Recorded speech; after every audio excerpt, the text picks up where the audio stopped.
All in one நண்பர்கள் அனைவருக்கும் வணக்கம். இந்த வீடியோல இன்னைக்கான தரிசன நேரம் பத்தின இன்ஃபர்மேஷனையும் அது கூடவே இருக்கக்கூடிய ஒரு சில முக்கியமான அப்டேட் எல்லாத்தையும் இந்த வீடியோல நம்ம டீட்டெயிலா பார்க்கலாம். திருமலைக்கு தரிசனம் போறவங்களுக்கு தேவையான இன்ஃபர்மேஷன் எல்லாம் தொடர்ச்சியா நம்ம சேனல்ல ஷேர் பண்ணிட்டு இருக்கோம். நம்ம சேனல்ல இது வரைக்கும் நீங்க சப்ஸ்கிரைப் பண்ணாம பார்த்துட்டு இருந்தீங்கன்னா மறக்காம சப்ஸ்கிரைப் பண்ணிக்கங்க. அப்பதான் நம்ம போடக்கூடிய வீடியோஸ் எல்லாமே உங்களுக்கு நோட்டிபிகேஷனா வரும். ஃபர்ஸ்ட் வாங்க இன்னைக்கான தரிசன நேர நிலவரம் பத்தின இன்ஃபர்மேஷனை பார்த்துடலாம். கீழ் திருப்பதியில நீங்க டோக்கன் வாங்கணும் அப்படின்னா இப்போ எந்தெந்த இடத்துல எல்லாம் கவுண்டர் இருக்குன்னா கோவிந்தராஜ சுவாமி சத்திர கவுண்டர் வந்து க்ளோஸ் பண்ணிட்டாங்க. அங்க அக்கமடேஷனும் கிடையாது, உங்களுக்கு எஸ்எஸ்டி டோக்கனும் கொடுக்க மாட்டாங்க. அதனால ரயில்வே ஸ்டேஷன்ல போறவங்க, அதாவது ட்ரெயின்ல போறவங்க இல்லைன்னா உங்களுக்கு நியர்பை ரயில்வே ஸ்டேஷன் அப்படின்னா விஷ்ணு நிவாசத்துல ட்ரை பண்ணுங்க. ஸோ அங்க உங்களுக்கு கவுண்டர்ஸ் இருக்கு. அங்க டெய்லியும் காலையில வந்து உங்களுக்கு ஒரு 3ல இருந்து 4 மணிக்குள்ள வந்து எப்படியும் கவுண்டர் ஓபன் பண்ணி டோக்கன் கொடுப்பாங்க. நிறைய பேர் கேட்டீங்க எந்த டைம்ல இருந்தா டோக்கன் கன்ஃபார்மா கிடைக்கும் அப்படின்னு சொல்லிட்டு. வியாழக்கிழமைகள்ல நமக்கு டோக்கன் சேம் டேயோட ஸ்லாட் மட்டும்தான் அப்படின்றனால காலையில ரொம்ப சீக்கிரமாவே ஸ்லாட் உங்களுக்கு முடிஞ்சிரும். அதனால நீங்க காலையில ஒரு 5-6 மணிக்கெல்லாம் அங்க இருந்தீங்கன்னா கன்ஃபார்மா டிக்கெட் கிடைக்கும். இதுவே நான் வெள்ளிக்கிழமை போறேன் அப்படின்னா நீங்க சேம் டே வெள்ளிக்கிழமைக்கான ஸ்லாட்டே வேணும் அப்படின்னு நினைச்சீங்கன்னா நீங்களும் காலையிலேயே வந்து ஒரு 6 மணிக்கு முன்னாடி இருந்தீங்கன்னா கன்ஃபார்மா கிடைக்கும். அதுக்கப்புறம் நமக்கு சனிக்கிழமைக்கான டிக்கெட் நம்ம கன்ஃபார்மா வாங்கிக்கலாம். ஸோ அதனால எப்படி இருந்தாலும் நீங்க காலையில ஏர்லியா இருந்தீங்கன்னா கன்ஃபார்மா டிக்கெட் கிடைக்கும். சில டைம் என்ன ஆகும் அப்படின்னா டிக்கெட் வந்து பாத்தீங்கன்னா நேத்தெல்லாம் ரொம்ப நேரம் அவைலபிள் இருந்தது, ஈவினிங் வரைக்கும் கூட அவைலபிள் இருந்தது. ஸோ அந்த மாதிரி சில டைமும் இருக்கும், சில டைம் சீக்கிரம் தீந்துரும். அதனால சொல்ல முடியாது. நீங்க வந்து மண்டே, டியூஸ்டே, வெனஸ்டே இந்த 3 நாள்ல போறீங்கன்னா எஸ்எஸ்டி டோக்கன் ஓரளவுக்கு நார்மலா இருக்கும், நேரடி தரிசனமும் நார்மலா இருக்கும். இன்னைக்கு வந்து நேரடி தரிசனத்துக்கு ஒரு 10ல இருந்து 12 மணி நேரம் ஆகுது. பட் இன்னைக்கு கொஞ்சம் வந்து பாத்தீங்கன்னா இந்த டோக்கன் முடிஞ்சிருச்சுன்னா நேரடி தரிசனத்துல கொஞ்சம் க்ரௌட் இருக்க மாதிரி இருக்கும். ரீசன் இன்னைக்கு நேத்திர தரிசனம் அப்படின்றனால எல்லாருமே வந்து தர்ஷனுக்கு அதிகமா வருவாங்க மற்ற நாளை விட. அப்போ உங்களுக்கு நேரடி தரிசனத்துல கூட்டம் அதிகமா இருக்க மாதிரி இருக்கும். ஒரு 10ல இருந்து 12 மணி நேரம் ஆகுது. எஸ்எஸ்டி டோக்கனை பொறுத்த வரைக்கும் 3ல இருந்து 5 மணி நேரம் ஆகலாம். காலையில ஸ்லாட் அப்படின்றது உங்களுக்கு நாளைக்கு வெள்ளிக்கிழமைக்கு கிடையாது. சனிக்கிழமைக்கான ஸ்லாட்டு ஏர்லி மார்னிங் ஸ்லாட்டு நாளைக்கு உங்களுக்கு வந்து கிடைக்கும். இதுல போறீங்கன்னா ஒரு 1 hour to 2 hours தர்ஷன் முடிச்சிடலாம். 300 ரூபாய் தரிசனத்துல 1ல இருந்து 3 மணி நேரம் ஆகலாம். நேத்து தரிசனம் பார்த்தவங்களோட எண்ணிக்கை 61,403 பேர் வந்து தரிசனம் பார்த்திருக்காங்க. இதுதான் தர்ஷனோட அப்டேட். கவுண்டர்ஸ் வந்து விஷ்ணு நிவாசம், சீனிவாசம் காம்ப்ளெக்ஸ், பூதேவி காம்ப்ளெக்ஸ், ஸ்ரீவாரி மெட்டு. ஸோ எஸ்எஸ்டி டோக்கன் மேபி வந்து கம்ப்ளீட் ஆகிறதுக்கு வாய்ப்பு இருக்கு. ஸ்ரீவாரி மெட்டில் வேணும்னா இன்னைக்கான ஸ்லாட் அவைலபிள் இருக்கலாம், அதுவும் கன்ஃபார்மா தெரியல. ஏன்னா நமக்கு வந்து டிக்கெட்டோட அவைலபிலிட்டி நம்மளால ஆன்லைன்ல செக் பண்ண முடியாது. அதனால நமக்கு வந்து கன்ஃபார்மா சொல்ல முடியாது. இந்த வெப்சைட் தான் ஆல்ரெடி நான் உங்களுக்கு சொல்லியிருந்தேன். இதுலேயே வந்து பாருங்க 30ஆம் தேதின்னு கொடுத்துருக்காங்க. ஆனால் உங்களுக்கு டோக்கன்ஸ் இருக்கா இல்லையா அப்படின்றது நமக்கு கன்ஃபார்மா தெரியல. ஸோ அதனால நீங்க நேராக கவுண்டருக்கு போனீங்கன்னா மட்டும்தான் அங்கே வந்து தெரியும். ஆஃப்லைன் கவுண்டர்ஸ்ல அவைலபிள் இருக்க ரொம்ப சான்ஸ் ரேர் தான். ஏன்னா ஸ்ரீவாரி மெட்டில் இருக்கலாம். அப்படி இல்லைன்னா நீங்க நேரடி தர்ஷனை வந்து ஜாயின் பண்ற மாதிரி தான் இருக்கும். இதுதான் இன்னைக்கான தர்ஷன் அப்டேட் அண்ட் எஸ்எஸ்டி டோக்கனோட ஸ்டேட்டஸ். அதுக்கு அடுத்து நேத்து வந்து பத்மாவதி தாயார் கோவிலோட 200 ரூபாய் special entry darshan ticket open பண்ணியிருந்தாங்க. டிசம்பர் மாசத்துக்கு யாருக்காவது தேவைப்பட்டுச்சுன்னா செக் பண்ணி பாருங்க, அவைலபிள் இருக்கும், புக் பண்ணிக்கலாம். லோக்கல் டெம்பிளுக்கான சேவா டிக்கெட்டும் வந்து ஓபன் பண்ணியிருந்தாங்க. இதோட இந்த மாசத்துக்கான எல்லா புக்கிங்குமே வந்து பாத்தீங்கன்னா கம்ப்ளீட் ஆயிடுச்சு. இதுக்கப்புறம் அடுத்த மாசம் தான் நமக்கு புக்கிங்ஸ் எல்லாம் 1 by 1 ஓபன் பண்ணுவாங்க. ஒவ்வொரு மாசமுமே நமக்கு வந்து புக்கிங் கேலண்டர் இருக்கு, அதுபடி ஒவ்வொரு புக்கிங்ஸும் நமக்கு வந்து ஓப்பன் ஆகும். அதுக்கு அடுத்தது டிடிடில இருந்து நேத்து வந்து ஒரு ப்ரெஸ் ரிலீஸ் கொடுத்திருந்தாங்க. அது என்ன அப்படின்னா டிசம்பர் மாசத்துக்கான டெய்லிஓ ப்ரோக்ராம் டிசம்பர் 1ஆம் தேதி நடக்க போகுது. அதாவது நாளைக்கு உங்களுக்கு காலையில 9ல இருந்து 10 மணிக்குள்ள டெய்லிஓ வந்து நடக்குது. இந்த டெய்லிஓக்கு அப்புறமா நமக்கு என்ன அப்டேட் வரதுக்கு வாய்ப்பு இருக்கு அப்படின்னா வைகுண்ட ஏகாதசிக்கான அரேஞ்ச்மெண்ட் எல்லாத்தையும் பத்தின டெசிஷன் வந்து எடுத்திருப்பாங்க. இது ஆல்ரெடி ஆன்லைன்ல டிக்கெட் ஓபன் பண்றதை பத்தி அப்டேட் கொடுத்து டிக்கெட்டும் நவம்பர் மாசம் நமக்கு வந்து ஓபன் பண்ணிட்டாங்க. இப்போ டிசம்பர் மாசத்துல வர வேண்டிய அறிவிப்பு என்ன அப்படின்னா ஆஃப்லைன்ல கொடுக்கக்கூடிய டிக்கெட் வந்து எந்தெந்த கவுண்டர்ல எல்லாம் கொடுக்க போறாங்க, எப்படியும் கண்டினியூவா தான் கொடுப்பாங்க, எந்தெந்த கவுண்டர்ல கொடுக்க போறாங்க அப்படின்ற அறிவிப்பு நாளைக்கு வரதுக்கு சான்ஸ் இருக்கு. ஏன்னா இப்போ கோவிந்தராஜ சுவாமி சத்திரம் வந்து ரெனோவேட் ஒர்க்னால க்ளோஸ் பண்ணிட்டாங்க. ஸோ அங்க இருந்த கவுண்டர் வந்து வேற எங்கெங்கெல்லாம் நமக்கு கவுண்டர் இருக்கும். இப்போதைக்கு கன்ஃபார்மா 3 கவுண்டர் தெரியும். மீதி கவுண்டர்ல எது அப்படின்றது நாளைக்கு வரக்கூடிய அப்டேட்ல தெரியும். அதே மாதிரி வேற என்னென்ன அரேஞ்ச்மெண்ட் பண்ணியிருக்காங்க, வேற ஏதாவது ரூல்ஸ் மாத்துறாங்களா? ஸோ இதை பத்தின எல்லா இன்ஃபர்மேஷனும் நாளைக்கு நமக்கு டெய்லி ஈவோக்கு அப்புறமா தெரியும். அதே நீங்க வந்து திருமலா ரிலேட்டடா ஏதாவது உங்களோட ஃபீட்பேக் சொல்லணும்னு விருப்பப்பட்டீங்கன்னா 0877 இங்க கொடுத்துருக்காங்க பாருங்க. இந்த நம்பருக்கு நீங்க கால் பண்ணலாம். உங்களுக்கு லைன் கிடைச்சதுன்னா நீங்க தமிழ்ல கூட பேசலாம்.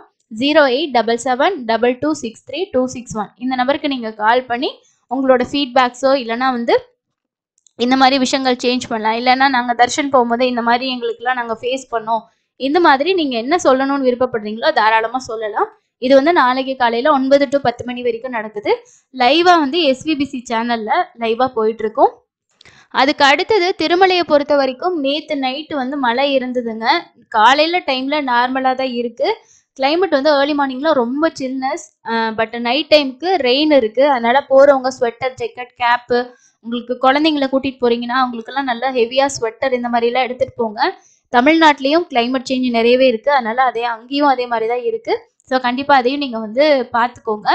அதுக்கு அடுத்தது வந்து என்ன அப்படின்னா, வங்காள விரிகுடாவில் ஏற்பட்டிருக்கக்கூடிய காற்றழுத்த தாழ்வு நிலை காரணமாக டிசம்பர் மாதம் முதல் வாரம் வரைக்கும் வந்து பனிப்பொழிவும் மழையும் வந்து அதிகமாக இருக்கும் அப்படின்னு சொல்லி எதிர்பார்க்கப்படுறதா சொல்லியிருக்காங்க. ஸோ அதனால மலைப்பாதையை பயன்படுத்துகிறவங்க நைட்டு 9 மணிக்குள்ளே போகணும். அதே மாதிரி சேஃப்டியாக போகிறவங்க கேட்டுக்கொள்றதா நமக்கு ஒரு இன்ஃபர்மேஷன் கிடைச்சிது. ஸோ அதனால நீங்கள் யாராவது நைட்டுக்கெல்லாம் வந்து நடந்து போகிற மாதிரி பிளான் பண்ணுறீங்க அப்படின்னா கொஞ்சம் சீக்கிரமாக போயிருங்க. ஏன்னா நைட்டுக்கெல்லாம் மழை இருக்குது. சில டைம் ஸ்டெப்ஸ் எல்லாம் கொஞ்சம் வந்து ஸ்லிப்பரியாக இருக்குது, அதாவது வழுக்குது அப்படின்ற மாதிரியும் ஒரு சிலர் சொல்லியிருந்தாங்க. சேஃப்டி ரொம்ப முக்கியம். அதனால நீங்கள் முடிஞ்ச வரைக்கும் நடைபாதை வழியாலாம் போகிறதுக்கு பிளான் பண்ணுறவங்க டே டைம்லேயே போகிறதுக்கு பிளான் பண்ணுங்க. கிளைமேட்லாம் ரொம்ப மாறிடுச்சுங்க. ஸோ அதனால் அதையும் பார்த்துக்கோங்க. பஸ்ஸில் போகிறது அதெல்லாம் ஒன்றும் ப்ராப்ளம் கிடையாது. பட் நடந்து போகிறவங்க இதை கொஞ்சம் வந்து பார்த்துக்கோங்க. மழையாக இருக்குது, குழந்தைங்களுக்கு தூக்கிட்டு போகிறவங்க அதுக்கான சேஃப்டி விஷயங்கள் எடுத்துக்கோங்க. அண்ட் திருமலையிலேயே ரூம்ஸ் வந்து நீங்கள் புக் பண்ணணும்னா காலையில் CR ஆஃபீஸில் நம்ம லைனில் நின்று தான் எடுக்கிற மாதிரி இருக்கும். சில இடங்களில் வந்து நமக்கு மடங்கள் இருக்குது. அந்த இடத்துல நம்ம வந்து அவைலபிள் இருந்தால் தான் வந்து ஸ்டே பண்ணுற மாதிரி சான்ஸ் இருக்குது. இல்லைனா காமன் ஹாலுக்கு இருக்கும், அங்கே நம்ம வந்து ரெஸ்ட் எடுத்துக்கலாம். குழந்தைங்கள கூட்டிகிட்டு போகிறவங்க கீழ் திருப்பதியில் நீங்கள் ட்ரை பண்ணுங்கள். கீழ் திருப்பதியில் ஆஃப்லைன் ரூம்ஸ் பொறுத்த வரைக்கும் விஷ்ணு நிவாசத்தில் நம்ம வந்து எடுத்துக்கலாம். அவைலபிள் இருக்கிறத பொறுத்து தான் கொடுப்பாங்க. அதுக்கு அடுத்து ஒரு சில சப்ஸ்கிரைபர்ஸ் தொடர்ச்சியாக கேட்டிருக்கக்கூடிய டவுட்ஸ்க்கான பதில்கள் வந்து பார்க்கலாங்க. APSRTC bus ticket plus Darshan ticket நம்ம சொல்லியிருப்போம். ஒருத்தர் கேட்டிருக்கீங்க, அது வந்து தனியாக நம்ம வந்து தர்ஷன் மட்டும் புக் பண்ண முடியாதான்னு. அந்த மாதிரி கிடையாது. பஸ்ஸில் ட்ராவல் பண்ணுறவங்களுக்கு ஒரு பெனிஃபிட்டாக தான் இதை கொடுக்குறாங்களே தவிர உங்களுக்கு தனியாக வந்து அதில் 300 தர்ஷன் புக் பண்ண முடியாது. நீங்கள் பஸ் டிக்கெட்டையும் சேர்த்து தான் புக் பண்ணுற மாதிரி இருக்கும். ஸோ நீங்கள் காலையில் நீங்கள் பூதேவி காம்ப்ளெக்ஸ்க்கு போகிறீங்கன்னா நீங்கள் போகிற டைமில் நிறைய ஸ்லாட் அவைலபிள் இருந்தால் உங்களோட ப்ரிஃபர் ஸ்லாட்டில் நீங்கள் டிக்கெட் வந்து வாங்கிக்கலாம். இல்லை ஒரு ஸ்லாட்டு தான் அவைலபிள் இருக்குது, இப்போ நைட்டு ஒரு 10 மணிக்கான ஸ்லாட் மட்டும் தான் இருக்குன்னா அந்த ஸ்லாட்டு தான் உங்களுக்கு கிடைக்கும். அதனால் கன்ஃபார்மாக உங்களுக்கு இந்த டைம் போனீங்கன்னா இந்த ஸ்லாட் கிடைக்கும்ன்றதை நம்ம கன்ஃபார்ம் பண்ண முடியாது. ஏன்னா அங்கே இருக்க அவைலபிள் பொறுத்து தான். அதுக்கு அடுத்தது இன்னொருத்தவங்க கேட்டிருக்காங்க, டிசம்பர் 19ஆம் தேதி SST டோக்கன் வந்து எடுத்துகிட்டு ஃப்ரீ தரிசனம் கிடைக்குமா? பேபிக்கு வந்து 2 வயசு ஆகுது, இல்லைனா பிஃபோர் மார்கழி போகிறது நல்லதா அப்படின்னு சொல்லி கேட்டிருக்கீங்க. வைகுண்ட துவார தரிசனத்துக்கு முன்னாடி போகிறது நீங்கள் ரொம்ப நல்லது. குழந்தைங்களோட போகிறோம், ஸோ ரஷ் இருக்கும் நீங்கள் நினச்சிங்கன்னா நீங்கள் அதுக்கு முன்னாடி போகிறது பெஸ்ட்டு தான். டோக்கன்ஸ் ஓரளவுக்கு கிடைக்கும். நீங்கள் வந்து வீக் டேஸ் பிளான் பண்ணிக்கோங்க. மண்டே, டியூஸ்டே, வெனஸ்டே இந்த 3 நாளில் போகிற மாதிரி பிளான் பண்ணிங்கன்னா உங்களுக்கு SST டோக்கன் ரொம்பவே ஃப்ரீயாக தான் இருக்கும். அதுக்கு அடுத்தது வைகுண்ட ஏகாதசி ரூம் புக்கிங் ஜனவரி பற்றி சொல்லுங்கள் அப்படின்னு சொல்லி கேட்டிருந்தீங்க. வைகுண்ட ஏகாதசி வந்து டிசம்பர் மாதத்துக்கான ரூம்ஸ் வந்து எல்லாமே ஓப்பன் பண்ணிட்டாங்க. ஒரு பிளாக்ல இருக்க டேஸ் வந்து ஆஃப்லைனில் மட்டும்தான் ஓப்பன் பண்ணுவோன்னு சொல்லியிருக்காங்க. அடுத்தது துவார தரிசனம் டிக்கெட் வந்து அலிப்பிரியில் வாங்கிட்டு நம்மளுடைய காரில் வந்து திருமலைக்கு போகலாமான்னு கேட்டிருக்கீங்க. பூதேவி காம்ப்ளெக்ஸில் இஷ்யூ பண்ணுற டோக்கன் வாங்கிட்டு நீங்கள் தாராளமாக ஓன் வெஹிக்கிளில் போகலாம். நடந்து போகணுன்ற எந்த ஒரு அவசியமே கிடையாது. நீங்கள் வந்து ஆன்லைனில் டிக்கெட் புக் பண்ணும்போது உங்களோட பேரோ ஏதாவது நீங்கள் மிஸ்டேக் பண்ணியிருக்கீங்க, ஆதார் நம்பர் கரெக்டாக இருக்குன்னா நீங்கள் வந்து ஐடி ப்ரூஃப் எடுத்துக்கிட்டு அந்த டிக்கெட் காப்பியை எடுத்துகிட்டு ரிப்போர்ட் பண்ணுற பிளேஸில் வந்து சொல்லுங்கள். இந்த மாதிரி ஆன்லைனில் புக் பண்ணும்போது மிஸ்டேக் ஆகிடுச்சு அப்படின்னு சொன்னீங்கன்னா அவங்க கரெக்டாக ஆதார் கார்டு நம்பர்லாம் இருந்துச்சுன்னா கண்டிப்பாக வந்து ரிக்வஸ்ட் பண்ணிங்கன்னா அலோவ் பண்ணுவாங்க. 300 தரிசனம் பொறுத்த வரைக்கும் நீங்கள் வந்து ப்ரீரியராக உங்களோட ஸ்லாட்டுக்கு முன்னாடி கூட க்யூவில் ஜாயின் பண்ணிக்கலாம். இதில் தர்ஷன் பார்க்குறதுக்கு நமக்கு ரொம்ப நேரம் ஆகுமா அப்படின்னா நம்ம அந்த டைமில் இருக்க க்ரௌடு பொறுத்து தான். கம்பார்ட்மெண்ட் சில நேரம் 1/2 hour வெயிட் பண்ண வைக்கிறாங்க, சில நேரம் 1 hour வெயிட் பண்ண வைக்கிறாங்க. ஸோ மேக்ஸிமமே 1 hour தான். நீங்கள் வந்து ஒரு 2 மணி நேரத்தில் தர்ஷன் பார்த்துடலாம். 2 to 3 மணி நேரத்துக்குள்ளே நீங்கள் வந்து தர்ஷன் முடிச்சுட்டு வெளியிலே வந்துடலாம். அதே மாதிரி ரிப்பீட்டடா ஒரு சிலர் கேட்டிருந்த கொஸ்டின் என்ன அப்படின்னா, இப்போ நாங்க புக் பண்ணும்போது எங்களோட ஃப்ரெண்ட் ஒருத்தவங்க வாரேன்னு சொல்லியிருந்தாங்க. அவங்களுக்கும் சேர்த்து நாங்க புக் பண்ணியிருந்தோம். கடைசி நேரத்துல அவங்க வரல. அவங்களுக்கு பதிலா நம்ம வேற யாராவது கூட்டிட்டு போகலாமா? அப்படின்ற மாரி தான் தொடர்ச்சியா நெறைய பேர் கேட்டிருந்தீங்க. ஸோ அந்த மாதிரி நம்ம வந்து பண்ண முடியாது. ரூ. 300 தர்ஷன் டிக்கெட் பொறுத்தவரைக்கும் பேசிக்கான ரூல்ஸ் தெரிஞ்சுக்கங்க. ஒண்ணு கேன்சல் பண்ணலாம். கேன்சல் பண்ணா ரீஃபண்ட் வராது. அதனால நீங்க அத கேன்சல் பண்றது வேஸ்ட் தான். போகலன்னா அது ஆட்டோமேட்டிக்கா கேன்சல் ஆயிடும். அதுக்கு அடுத்தது வந்து நான் வந்து ஒருத்தருக்கு புக் பண்ணிட்டேன் அப்படின்னா, அந்த டிக்கெட்ட அவர் மட்டும் தான் யூஸ் பண்ண முடியும். இன்னொருத்தருக்கு அத ட்ரான்ஸ்ஃபர் பண்ண முடியாது. இந்த 2 ரூல்ஸும் வந்து பேசிக்கா அவங்க ஃபாலோ பண்ணுவாங்க. நீங்க எந்த ஒரு இதுனாலும் நீங்க அப்படி கூட்டிட்டு போயிட்டு ரிக்வெஸ்ட் பண்ணா கூட மேபி அந்த சமயத்துல அவங்க அக்செப்ட் பண்ணுவாங்களா அப்படின்றது தெரியல. ஏன்னா எல்லாமே சிஸ்டமேட்டிக்கா அப்படின்றனால அவங்களோட ஐடி ப்ரூஃபோட அத வந்து ஸ்கேன் பண்ணி தான் நம்மள தர்ஷனுக்கு அலோவ் பண்ணுவாங்க.